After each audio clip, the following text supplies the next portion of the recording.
Hello everyone, very nice to meet you. My name is Sang Kim.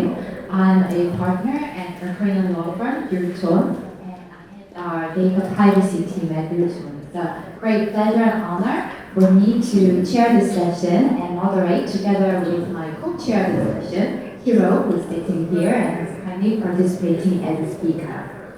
So I'll introduce the speakers first in the order of sitting. As I just mentioned, Hiro Yuki-sabe is a partner of Asumi Sakai, a large law firm based in Tokyo, Japan. Hiro provides legal advice regarding innovative matters, including artificial intelligence, data protection, health tech, and fintech. He's also a member of the project team on evolution and implementation of AI of the Liberal Democratic Party of Japan, a leading political party in Japan, and also a guest professor of Osaka University.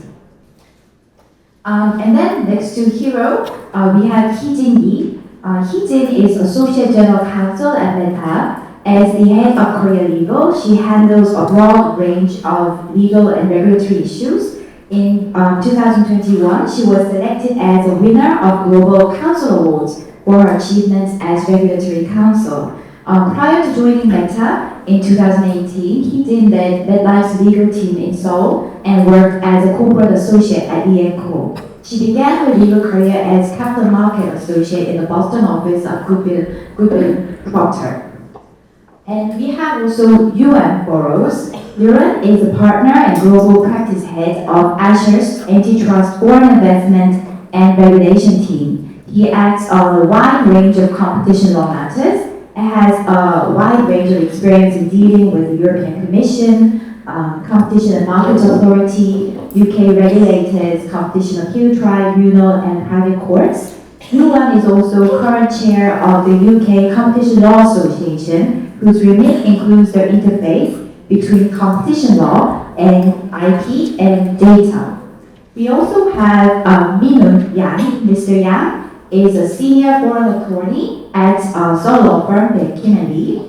He has advised on many investments and business launches in connectivity-driven industries, including data regulation aspects of transport services and autonomous driving, online entertainment, and a variety of smartphone apps. So we have a great panel today. Thank you so much for joining us. So I'll introduce the speakers, I'll introduce the topic. So today's topic is data privacy in a brave new world. What does the future hold for us, data on the technology frontier? And I say brave new world because this is an era of rapid advances in on data-driven technologies. So like autonomous vehicles, generative AI, virtual reality, and personalized entertainment. And a large amount of that data starts out as personal data. So where do data privacy rules go from here? So this panel will consider the direction and focus and trends of data protection in Korea, Japan, and other countries as regulators try to adapt to this tide of innovation.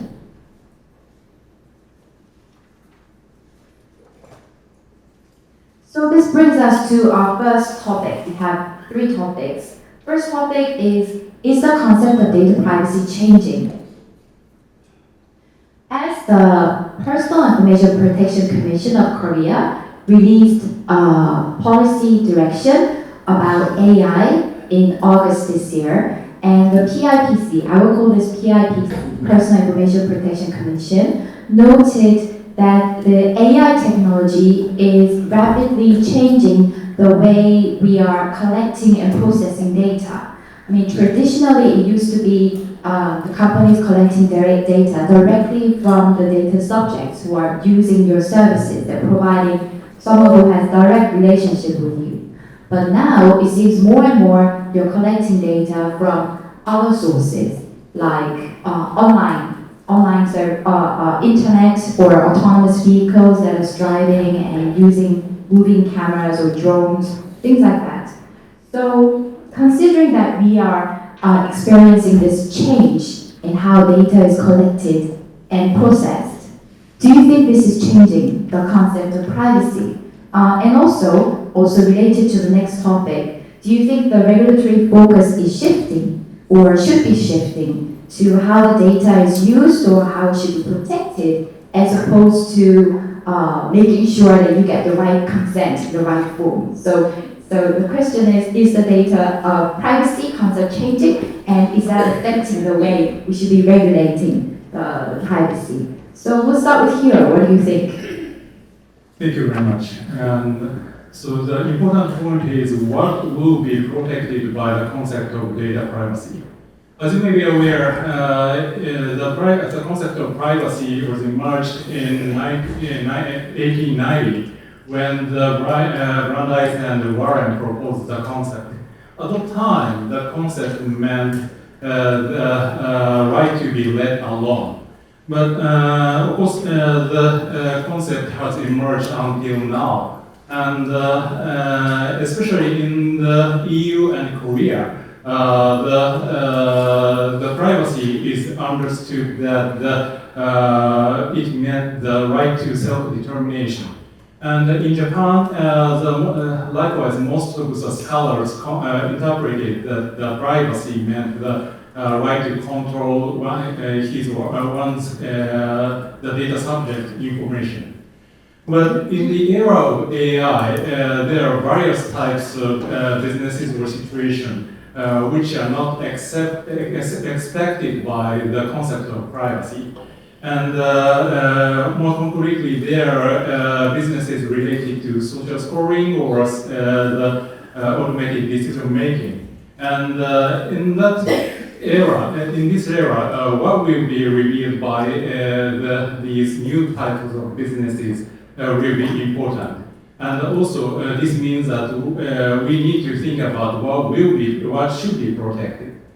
And of course, in relation to this kind of new type of businesses, the concepts of the right to be let alone will be a little bit useless. And in that sense, the bottom line is that we need to think about how to change the concept of data privacy. The right to privacy has been evolving as it is balanced with other types of interests, like the technological innovation or right to know or freedom of expression. And in that sense, we should think about how to change the concept of data privacy. And data is increasingly recognized as an economic asset, which should be covered by UN. And in that sense, we'd like to discuss how we should change the concept of the right to privacy.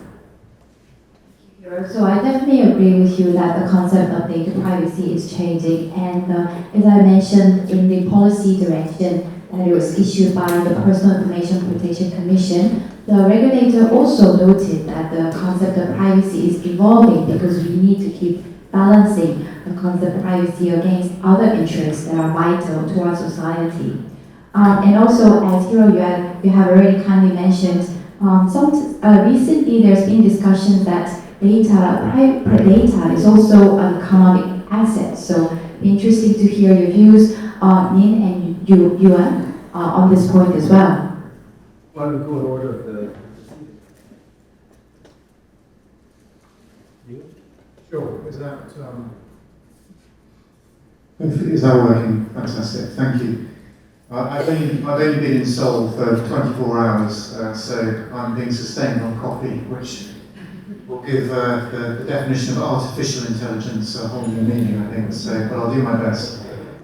So first of all, I think in terms of the change, I think as it's not uncommon for antitrust, there has been a degree of mission creep, in the sense that if you start in 2006 with the Equifax case, there was a clear statement from the courts there. It was an antitrust case that involved essentially the sharing between competing banks of consumer credit reference details. And there was a clear statement in that case that data and personal data was essentially nothing to do with antitrust, certainly in the EU context. We then shuffle forward a few years and let's sidestep into the realms of merger control. And for example, look at some of the analysis of the European Commission in the Facebook WhatsApp merger. When there was an interesting and involved discussion around this concept of data and data pools being a route to market power. And essentially this is this notion of data and private data becoming more of an economic asset. Okay, and I think there is a strong link between this notion of privacy and value. If data is public, it's very hard to monetize it, but what more it can retain a sort of private nature, the easier it is to monetize it. And the theory of harm that was discussed by the Commission in that case, but ultimately dismissed, was the possibility that integrating the Facebook and WhatsApp data pools would somehow lead to an increase in market power in the market for targeted advertising services. That was ultimately rejected. And it was rejected on the basis that consumers had the ability to switch to more private messaging apps if they so wished. But nevertheless, we saw this notion, if you like, of this creep. And I think the latest developments, moving on to the third point, which is an important case, which we will discuss a little bit later, is obviously the development of the Bundeskartell Act, Facebook proceedings, which I'll talk about under the next question. But I think for those interested in UK class actions, it is worth noting the Gormson case in the UK. So we only created our class action regime it only really came into force 3 years ago under the Consumer Rights Act. We already have over 40 class actions, many of which are predicated upon data arguments. Actually, they're kind of consumer law cases in disguise. And that is a very clear attempt, that case, to monetize private data with the argument and the allegation being essentially that the user of the Facebook services had to also give Facebook permission to collect data as a sort of price of playing, if you like, within the Facebook service, and reflecting some of the equivalent actions in the US. Interestingly, though, in the UK, at the certification stage, the Competition Appeal Tribunal rejected that attempt.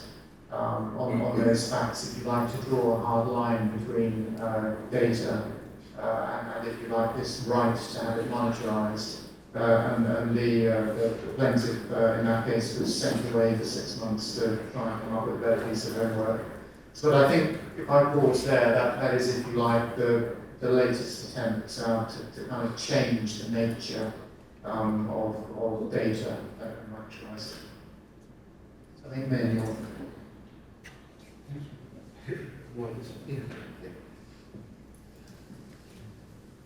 Hi everyone. Actually, first, can I get a sense of how up to speed everyone is on data privacy regulation? Because I mean, this is a general conference, it's not only about data privacy. So how many folks here, for example, have an idea of what GDPR is? General idea. A lot of people. That's good. I don't want to be like spotting technical jargon that we know. Okay, so you once said an interesting thing, a very interesting observation, which is like under a certain point of law, if it's public, in other words, if it's on social media or if it's on a website or something, it's hard to monetize it. But if you think about it, that all depends on what rights you have over that thing that's posted, right? So I mean, it depends on how you define the rights. But so this, we'll get to this point later on as well. So.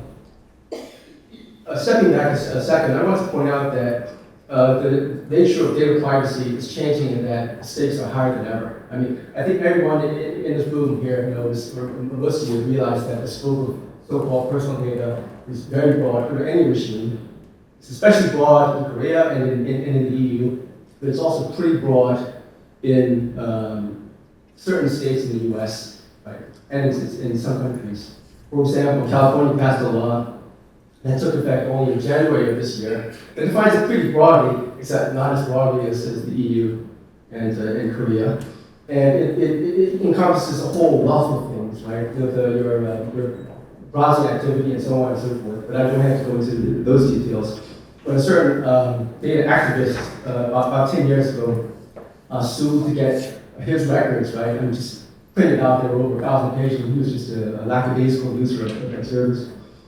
Okay, the stakes are higher than ever now, but the bad actors, and after all, there are two basic issues when it comes to data protection, data privacy. One is the bad actors, theft, fraud, misuse, right? You pass data to a certified recipients, but they end up misusing it. I count that in the same bag as thieves, right?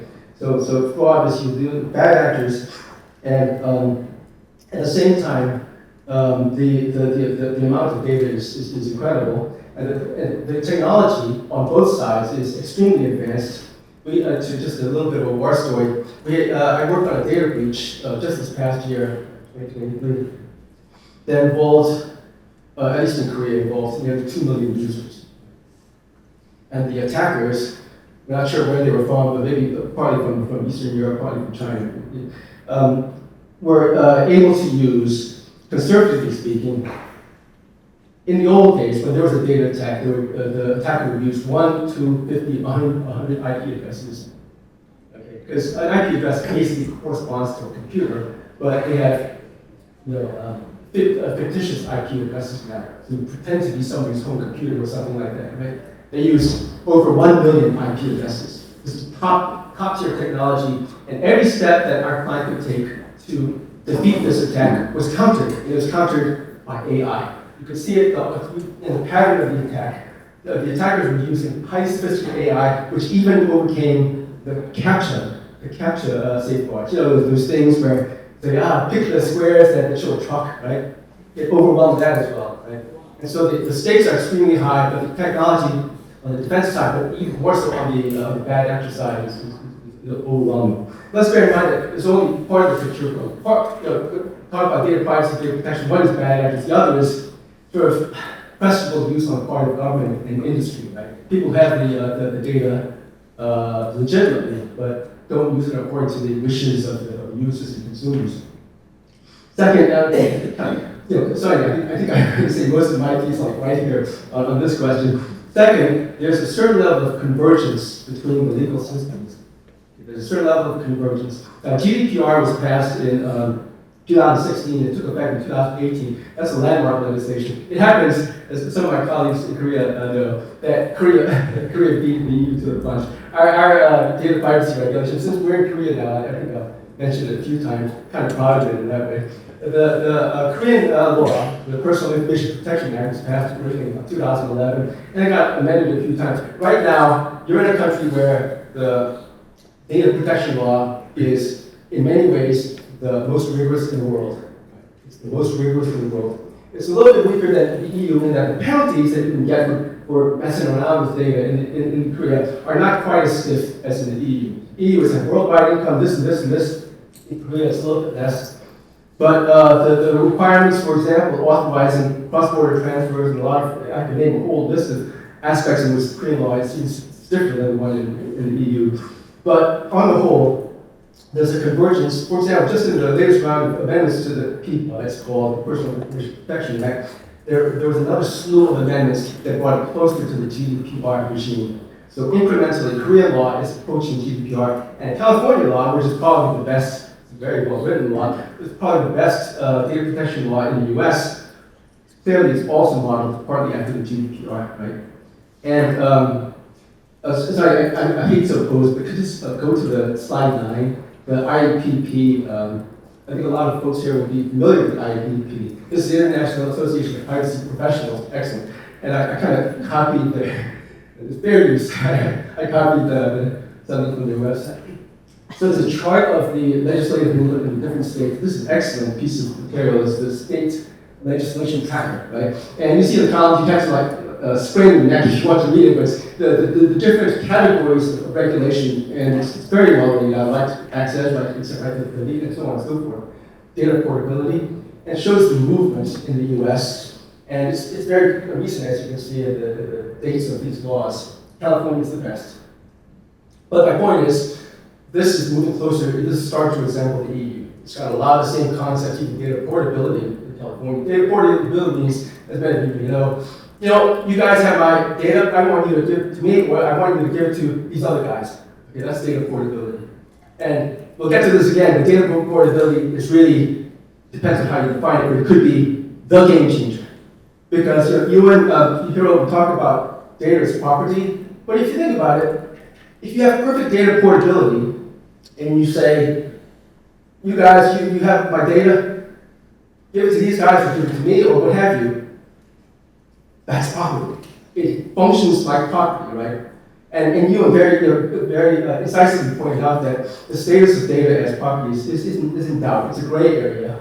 But the status of contractual rights is not in doubt. And you would just enter into a contract with a purchaser of the data saying, I want to sell you my data, I have a receivable from you. And the status of receivables is not in doubt as a property, right?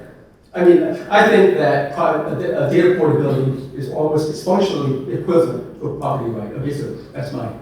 Okay. Convergence I covered. The laws around the world, at least in the leading edge, the leading nations, is starting to get similar, very similar.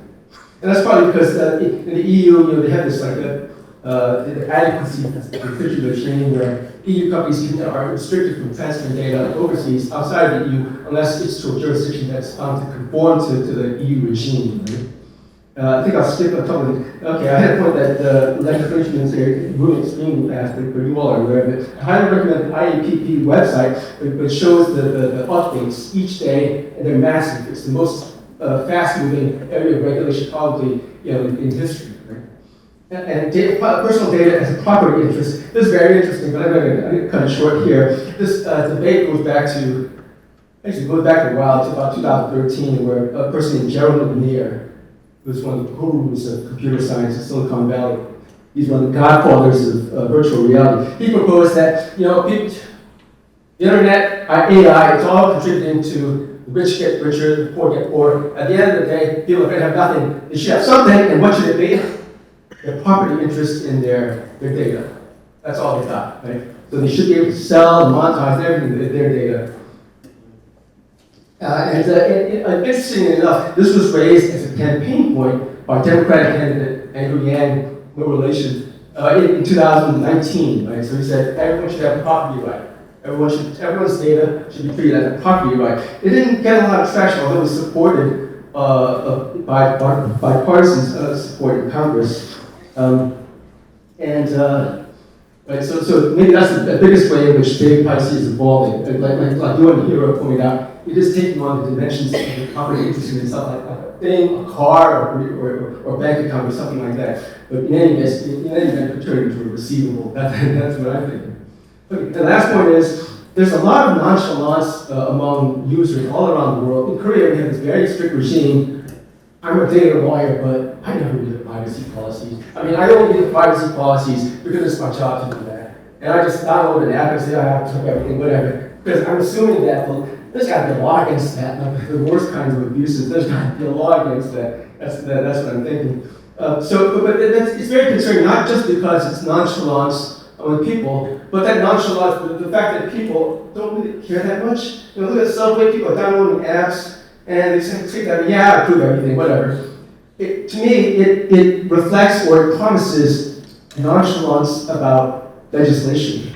And if anything needs another legislation, it's data privacy and AI regulation. And the whole nonchalance for privacy consents, it almost portends a lack of interest in what really needs to get done to make things better. Thank you. Okay. Thank you. Thank you for that. We discussed that the concept of data privacy is changing because of the technology that are driven by data, and Min has covered the convergence of data privacy regulations around the world. So we discussed the concept of data privacy is evolving. So that brings us to topic 2. What is the appropriate legal framework? Because we want to protect our data, but at the same time, we don't want to stifle innovation. And obviously, the environment is changing because of the technological development that are so data-driven. So so data, as you know, is very closely linked to technological innovation, especially in the world of AI, because we need a vast amount of data to train AI, but it's very difficult for the companies to obtain the necessary data for technology enhancement for various reasons. There could be IP reasons, but there are also privacy reasons, because the data privacy regimes are very strict. It's very difficult to obtain the necessary data. But so how can we overcome this issue? I'd like to discuss this with the panel. For your information, the South Korean government, the current South Korean law is heavily relying on consent. But the Korean government is also trying to move away from that. For example, recently there's been an amendment of the Personal Information Protection Act that has broadened the scope of contractual necessity for its legal basis to process data, and also, moving cameras like autonomous vehicles or drones. Previously, it was unclear how that images can be collected, images of people who are passing by on the street, how that can be collected under the Korean regime that relies on consent. But that provision was amended so that it's possible to for the autonomous vehicles to operate without getting consent from the people who are passing by on the street. So it's slowly moving towards that target. So let's discuss about the policy direction and also whether you believe then the self-regulation is becoming more important. The Personal Information Protection Commission has mentioned in its privacy directive the importance of privacy by design and default and privacy impact assessment. So I would like to ask Hee-jin to discuss these topics. Thanks, Sunny. Before we to talk about what regulatory framework should look like in the future, if we look back the past decade, I think the most durable privacy laws that we have seen are the ones that are tech neutral, principles based, and that are built on strong, well understood principles. So in light of that, if we look into Korea's privacy law, Personal Information Protection Act, as some of the panels have already mentioned here, PIPA was first enacted in 2011, and it's while since then, technology continued to evolve, but because of its prescriptive nature about many of the requirements, companies started facing many challenges in complying with PIPA. For example, up until the very recent amendment, PIPA and lower regulations under the PIPA required, when restricted even the minimum size of the font of the text that you have to use in a consent form that you use when seeking consent from the data subset. It had to be at least 12. And that makes sense in an offline context when you are using hard copy of the consent form seeking consent. But it became a lot less relevant once we started moving on to electronic document on web services. And even less so on mobile services. What does the font size mean on mobile services when everyone's screens is actually sizes are different? And I also see, you might have heard the Korea's, the PIPA is heavily relying on consent as a valid legal base to process personal information. And I believe that heavy reliance also stems from this rules-based approach rather than principle-based approach. Evaluating whether there has been an express consent, for example, is a black and white exercise. There was a consent and there was consent. But for example, evaluating whether there's a legitimate interest that outweighs the risk of infringing upon the data subject's rights. That is a balancing exercise to be based on the well-established principles. But we are seeing very promising trend here in Korea, as some of the colleagues have mentioned. The PIPA has been recently amended. Among other things, the PIPA provides more flexibility as to relying on other legal bases than consent. And also, as has been alluded by Sun-hee, Korea's DPA, PIPC, has recently issued its roadmap for regulating AI. And that roadmap suggests a lot more principles-based and risk-based approach to regulation. And there's another aspect I just want to briefly touch upon. I think what really can impede innovation is a globally fragmented regulatory approach. Global interoperability and consistency in regulation, especially for the areas of regulating, like generative AI that we're in, is getting increasingly important. And getting to the next point, that interesting question Sunny posed as to whether self-regulation is the right direction to be heading to. I want to twist it a little bit. So I was thinking more about actually privacy enhancing technology.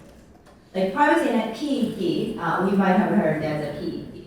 It's not quite self-regulation, but it does require very close collaboration among the regulators and industries. Technology have raised a lot of privacy issues, but technologies can also be used as a tool to enhance privacy protection and address those legal issues that we have seen.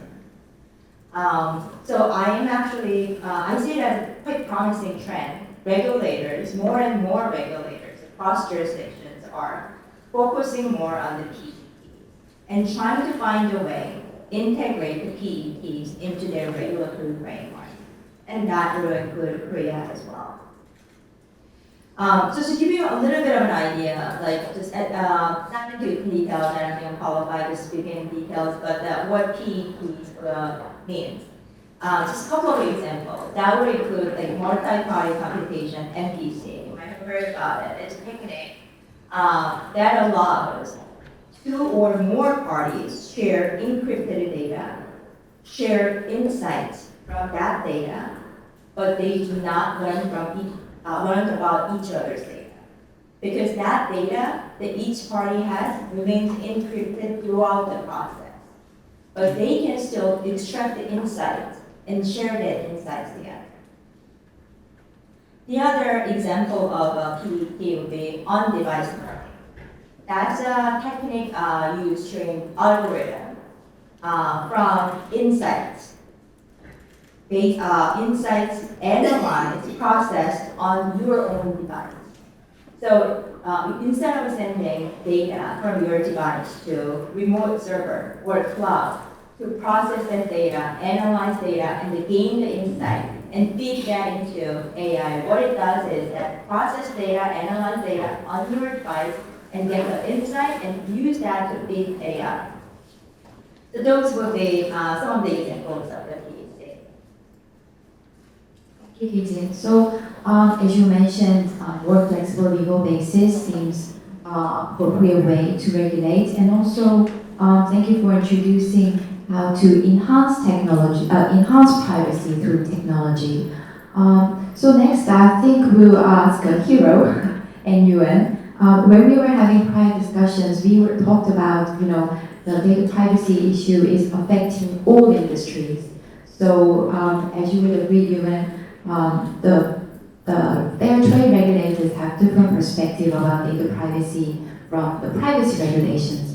But also here you mentioned it's not just the fair trade and privacy regulators, but also other regulators who are very interested in data privacy issues. For example, in the case of autonomous vehicles, the Ministry of Land Transports will be very interested. In the case of high use of AI in hiring, the Ministry of Labor is extremely interested. So it will be interesting to hear from you, Hiro, and Yuan on so what would be, because the different regulators, they have different purposes, different objectives, and different perspectives, what would be the best regulatory approach in making this legal framework?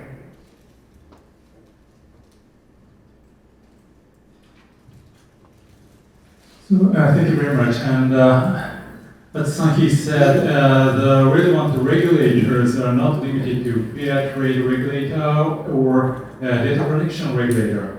And so suppose AI is used in the context of hiring.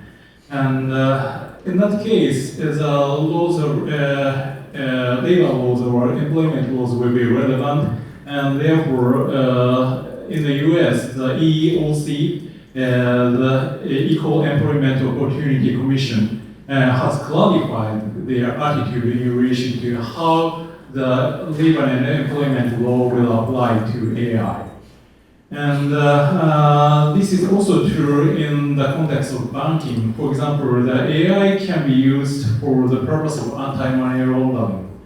And in Norway, there is a real case where both of the data protection office, data protection regulator and the finance regulator are in charge of monitoring the AI, which is used for the purpose of anti-money laundering. And also in Japan, as he said, the Road Traffic Act was amended in order to allow the autonomous driving. And of course, it is in the midst of the training of the autonomous AI used for the autonomous driving. But it is always necessary for us to think about privacy when we amend the Road Traffic Act or the regulations they are under. And also, some of the statutory law related to the medical device was amended, taking into consideration the privacy. And the point is that we need to first consider what kind of rights or what kind of interests, what kind of important things should be protected. And then we need to think about which regulator should be in charge of the amending or changing the policy or current laws and regulations.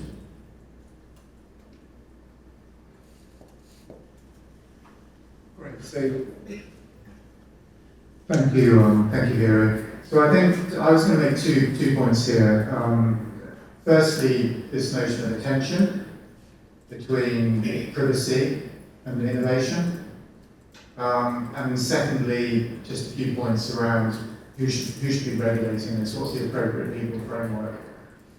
In terms of the tension, there is a case to be made that if we have data in the middle, as if you like the new oil that people are fighting over, on the one hand you've got privacy pulling in one direction, and on the other hand you've got innovation pulling in the other direction.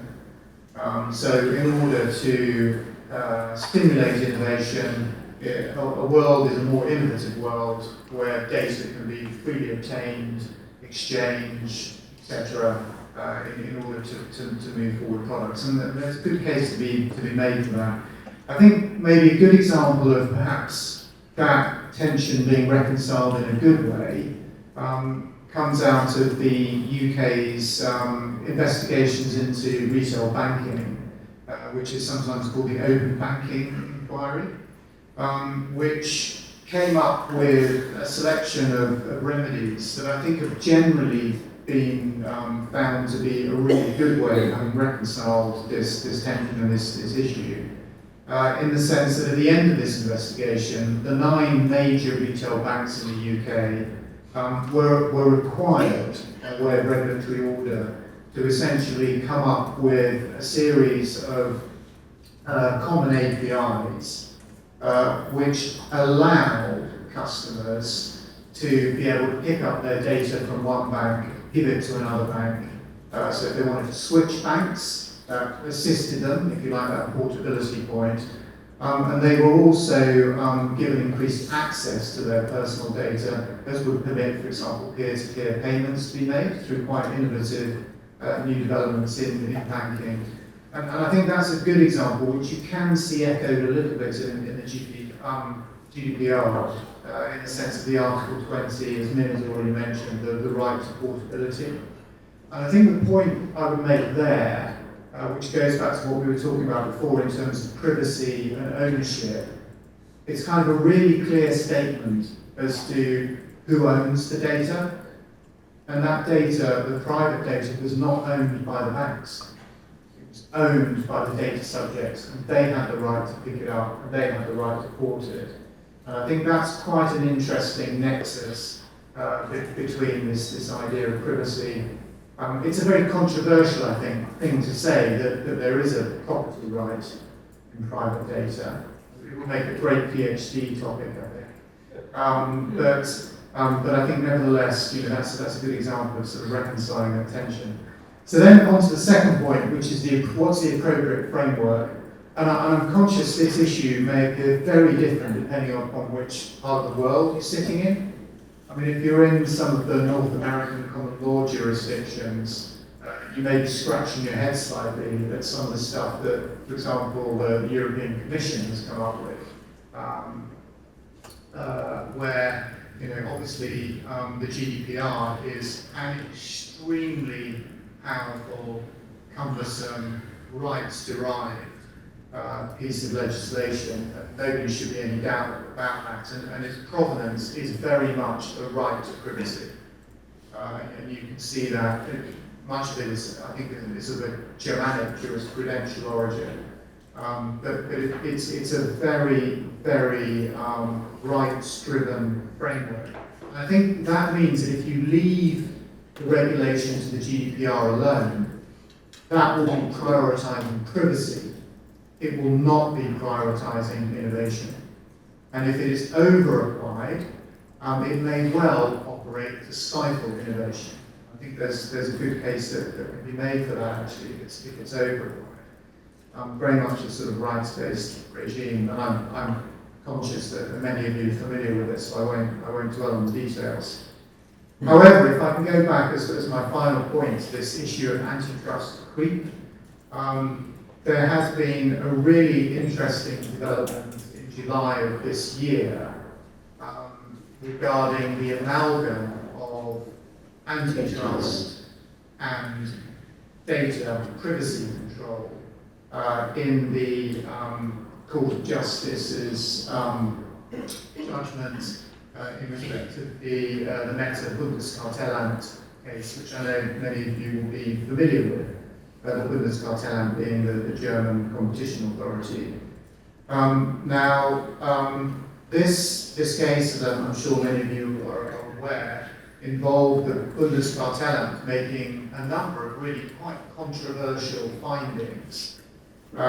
Firstly, they found that there was a market for online social networks. Secondly, that market was confined to Germany. And thirdly, having defined the market quite narrowly, perhaps intentionally or otherwise, they found that Facebook enjoyed a dominant position, i.e. Euros speak for a position of market power within a narrowly defined market. That then enabled them to make another Herculean leap, because as many of you know, if you're talking about Article 102 abuses, you not only have to find your dominant market, your dominant position, you have to find an abuse. And they found that in the Bundeskartellamt analysis, that the imposition, if you like, of the data processing requirement on users of Facebook as a condition of using the service amounted to an abuse. And they very much talk in terms of the imposition. We have the right to process the data, you have to consent to this processing of data if you want to get onto the wonderful website and chat with your friends and see the pictures of Auntie Nora's kids, etc., etc. Now, there are many, many interesting points in that judgment, and if you're interested in the way, if you like, that there is this potential for this extension of the regime in a very heavily regulated jurisdiction, the EU, and how that might spread globally, I would recommend you have a read of it. But the only point I would make is that one of the points that was taken on appeal was Meta said, well, hang on a minute, the Bundeskartellamt are a competition authority.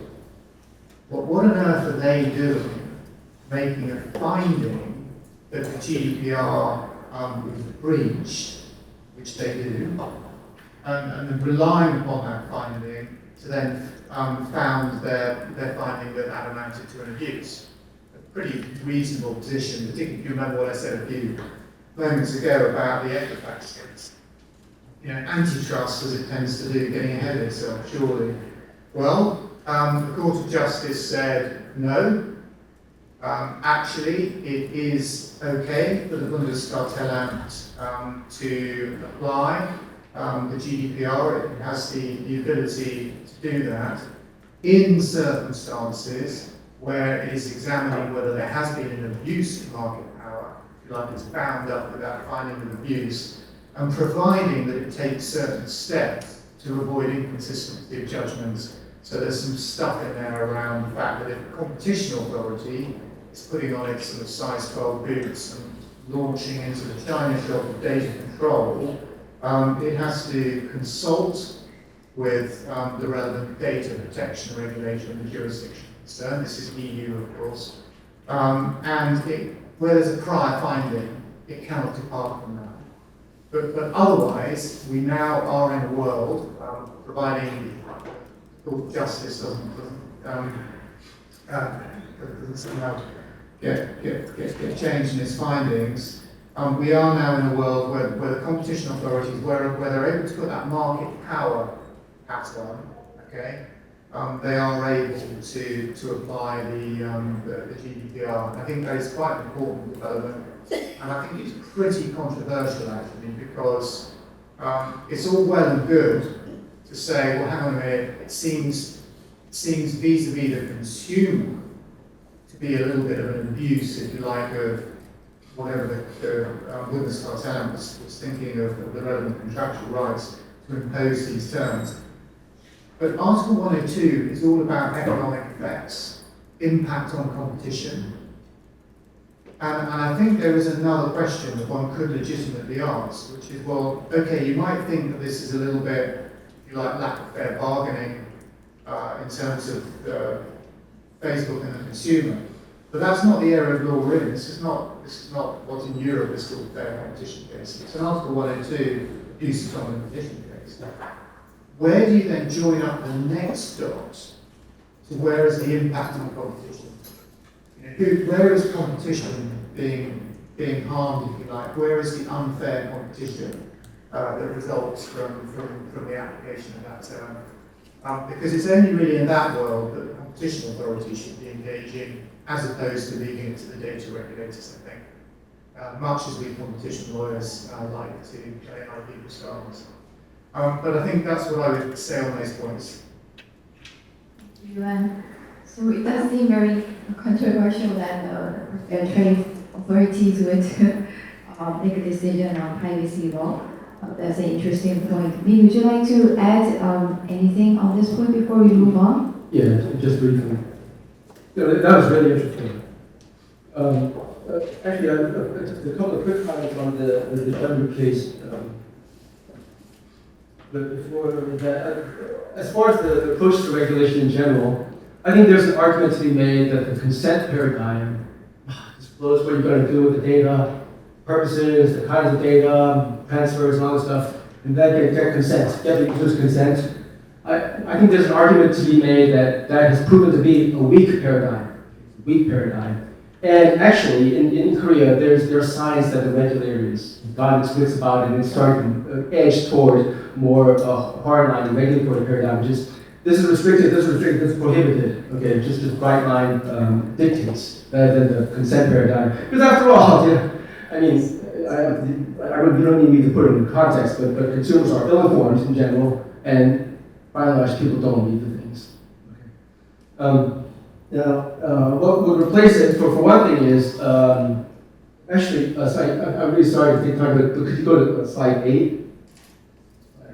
Yeah, this is a rough, like, very almost childish-looking schematic description of the approaches to regulation, which I prepared. It's not even everyone's input. But the approaches to regulation would include user consent control, just outline restrictions. You can't do this, especially with children. There are bright line restrictions. You can't take their data without the guardian's consent, this kind of thing. There are constraints on transfers and transactions, which is you impose requirements on the terms on which the data controller, the social media app or the company, Amazon, what have you, transfers its data to a third party, right? So those restrictions. That's just, we set education at the bottom, but it's not, a free class in data privacy. What that means is the government actually tries to admonish and raise awareness of among the users. And my co-panelist Heejin pointed out one example, which is make the font bigger. I would argue that, at least it shows that particular restriction is out of date, but it shows the right approach of a regulator, I would argue, which is to try to make sure that people pay attention to these things. Come on, guys, it's important, right?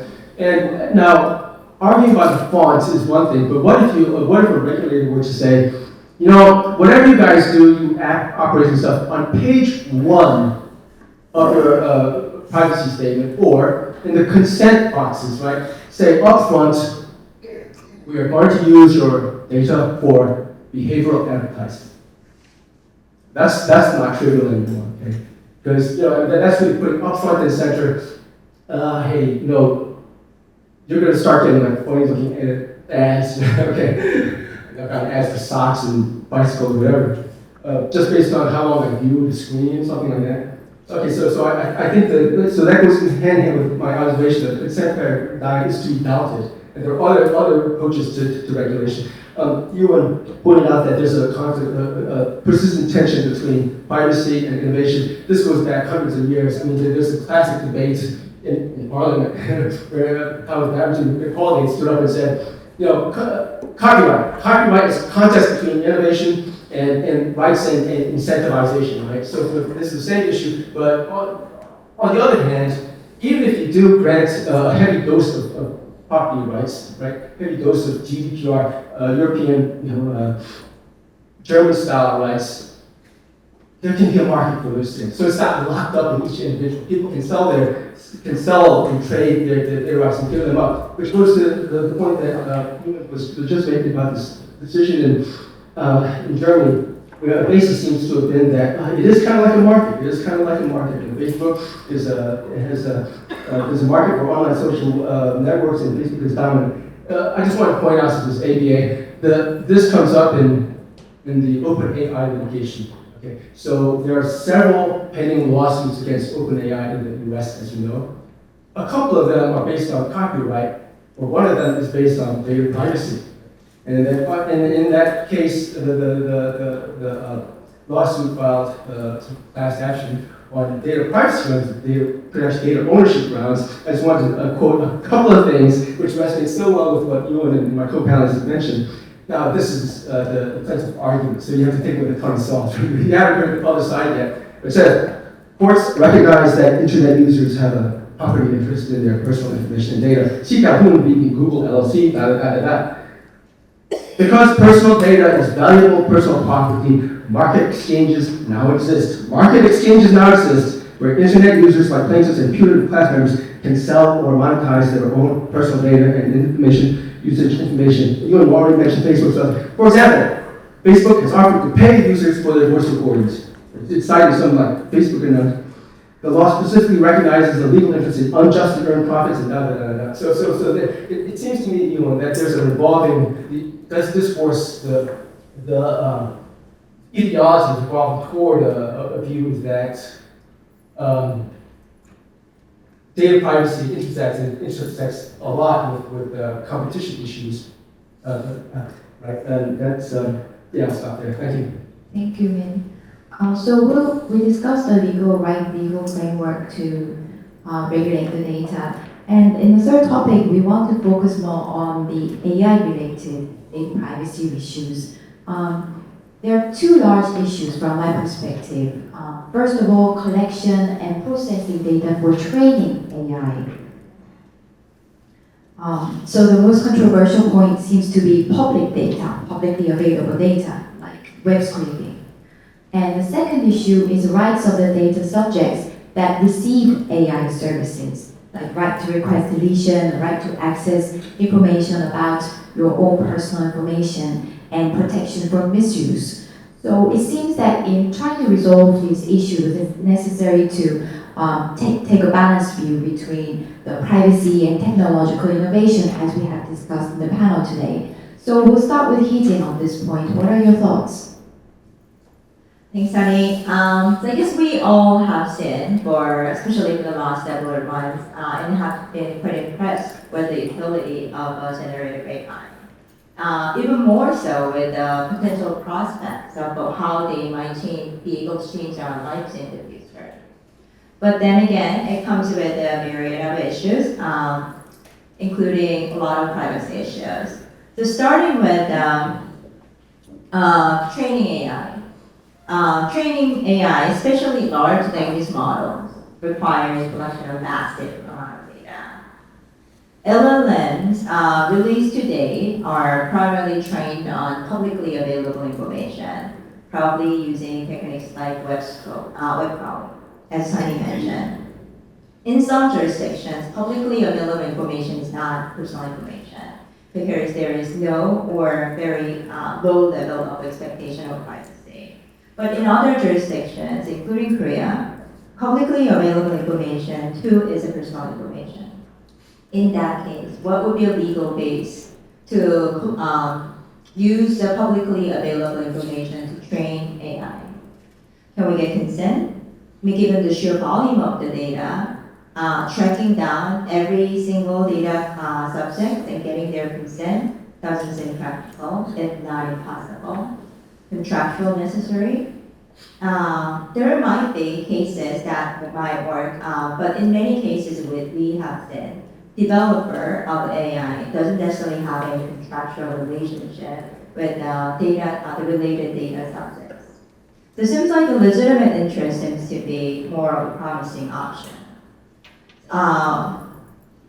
When it comes to publicly available information especially, the risk of infringing upon the data subject's rights when it is publicly available information, that risk seems to be relatively low, especially compared to non-public data.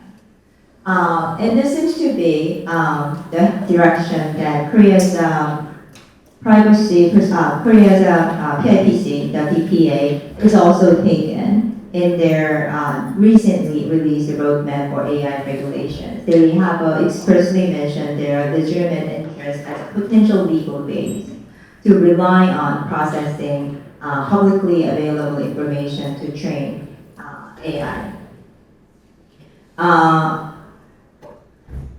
So next point I wanted to address is the processing of the data. So once the data is collected, you use it to train the AI. How do you process the information? Do we need to de-identify everything? How do we de-identify? Is there anonymization or pseudonymization? It seems like a lot of people are jumping to the conclusion that everything needs to be de-identified. But there are, I'm not against it, but there are a couple of issues relating to that too. When we ask a question to open ChatGPT, we expect the ChatGPT to be able to respond to a question like, hey, who is the current president of the United States? But if you de-identify every information in the trained data set, there'll be no names. It's not going to be able to respond to that question. So what do we do with the public figures and information relating to that? That's still personal information. Then the other thing is de-identification. So every jurisdiction seems to have a little bit of a different standards as to de-identification. But many jurisdictions, including Korea, have a relatively strict standards for anonymization as well as pseudonymization. And that strict standards might not necessarily be compatible to the way we can use the data train AI. And then getting to the data subjects rights. So data subject under the many privacy regimes, including GDPR and the Korea's PIPA, data subjects have various rights, including the right to access and request my data, and including the right to request the deletion of the data. Even if I have already consented to it, I can go to the data controller and request my data to be deleted. That is an important right that needs to be respected. But how do we incorporate that to data included in the AI training set? So once you have trained AI using massive amount of data, a data subject comes in, asks you to remove his or her own data. How do you get rid of that one specific data point and make the AI unlearn that one specific data point? Realistically speaking, it might require unlearning everything that has been learned and then retraining with a new data set with that particular data set excluded. It doesn't seem like a very practical solution, but that doesn't mean that we shouldn't be honoring data subjects, right? But we might need to take a little bit of different approach when it comes to the training of the AI and also using the data to provide that generative AI services. So I in discussing this point, as this is actually happens to be my favorite topic, I probably have posed more questions and answered any questions that Sunny has given us. But the point I'm trying to make here is, as we wade into regulating AI, instead of rushing into regulation, I think we do need to first build a very strong foundation of a common agreed upon principles. What should be the principles of regulating AI? And start there. Instead of rushing into the regulation and coming up with a categorical prohibition of you can process the data for AI training in this way at all, or everything should be de-identified. Instead of doing that, I think we do need to identify types of processing or types of use that poses exceptionally high risk and find a way to address and mitigate that risk. And that we might be able to utilize like something like a PET to find that way. Here, is the perspective similar in Japan or? So time is limited, so I briefly describe. So suppose one user of generative AI enters the sensitive information of another person for the purpose of obtaining answers. So under the Japanese law, this is originally problematic because the Japanese laws prohibited anyone to obtain the sensitive information of someone without his or her consent. But the Personal Information Protection Commission of Japan said that as long as the generative AI company immediately deletes the sensitive information, this will not the violation of the Japanese law. And I'm not sure whether or not this is a perfect solution, but in any case, I assume that the Commission would like to strike the balance between the innovation and data privacy. And I assume that this kind of efforts will be necessary in the era of AI. Thank you. So I think in the interest of time, we will take some questions from the floor, or does anybody have any questions or comments? Yeah, I have a question. Oh, okay. Your first and second. James Chung from Low. Regarding the second line, the most controversial point is the public available data. Can you comment on, because certain public available data, although they're public available, they are copyrighted. What is regulation relating to the robot using copyrighted material to train? Because obviously they're not publishing. So they don't necessarily have to say this will come from this person or give copyright credit, but they do have access to the copyrighted material, and well, they don't pay for that. So what is the regulation on training using publicly available copyrighted data? So should I just give a sort of EU perspective. Data scraping I think is the most enormous issue we're looking at today.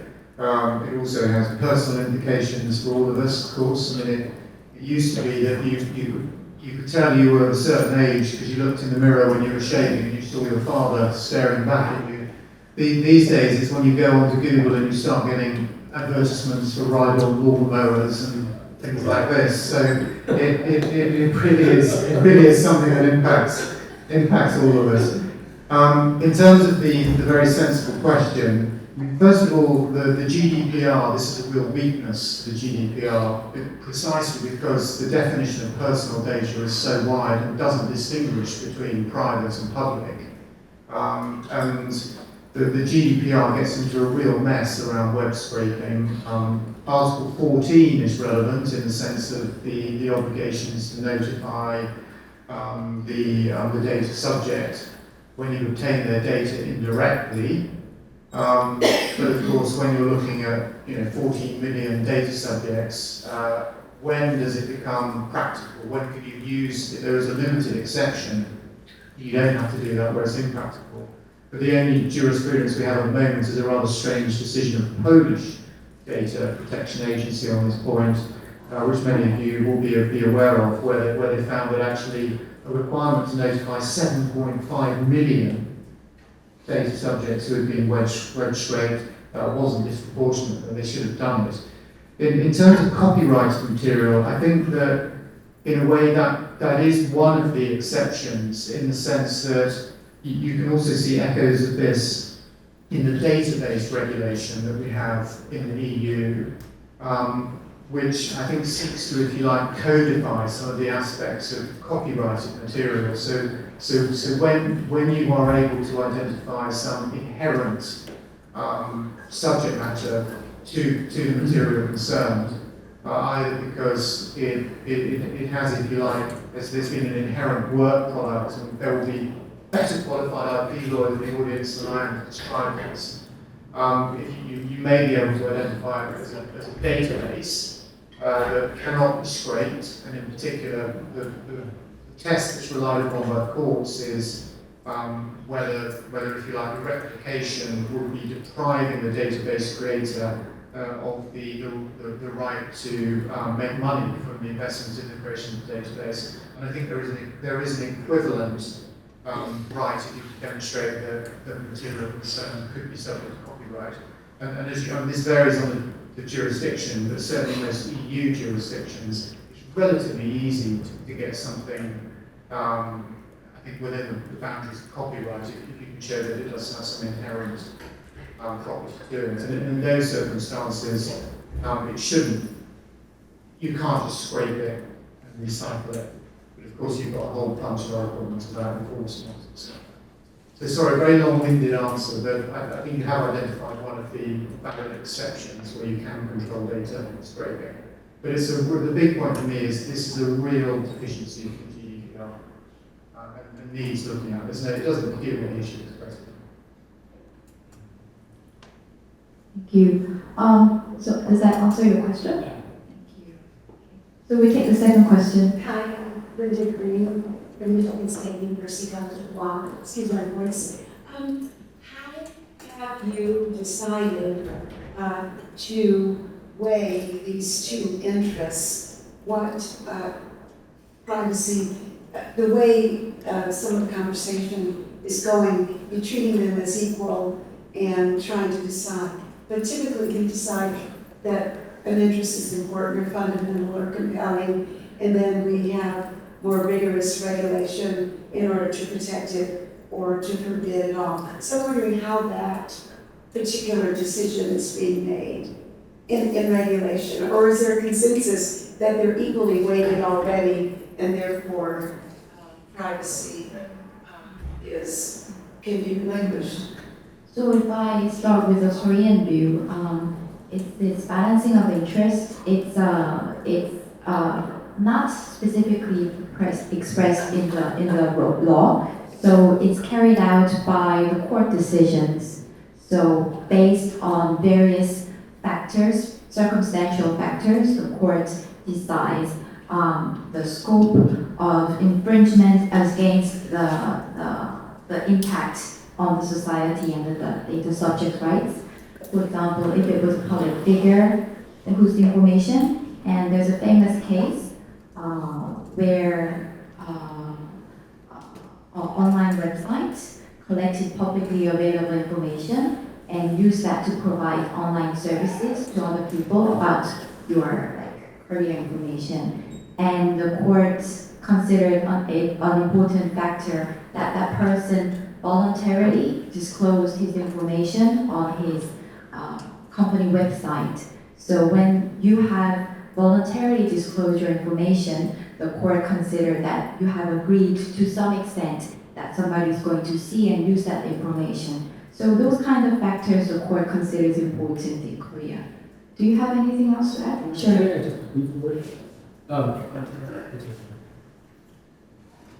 just want to inject a brief thought, which is you should always remember the concept of pseudonymization, which is it's personal, but it's kind of hidden personal. You know, the name is not Ellen Green with the phonetic X, capital H, and N2, 3, whatever. Right? Because in Korea and in the EU, correct me if I'm wrong, a data controller company, business, government, has a lot of latitude to use pseudonymized information for quote-unquote R&D purposes, research and development. And at least in Korea, I think under GDPR as well, research and development includes development of products as well. It includes commercial R&D.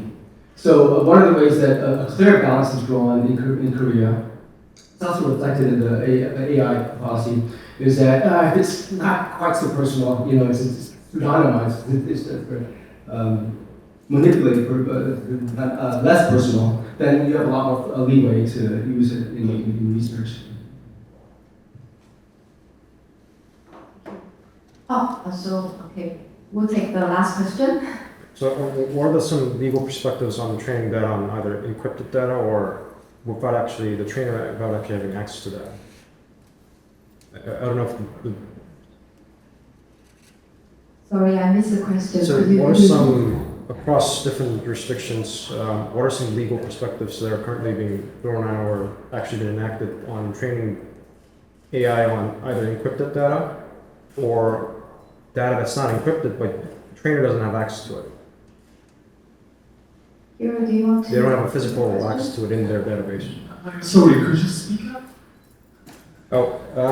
So what are some, across different jurisdictions, what are some legal perspectives on training AI on either encrypted data or data that you don't have access to but you can see?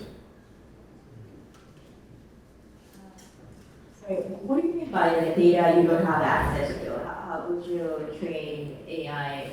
I'm mentioning zero knowledge proofs, yeah. Zero knowledge proofs. Could you specify the specific use case you were imagining?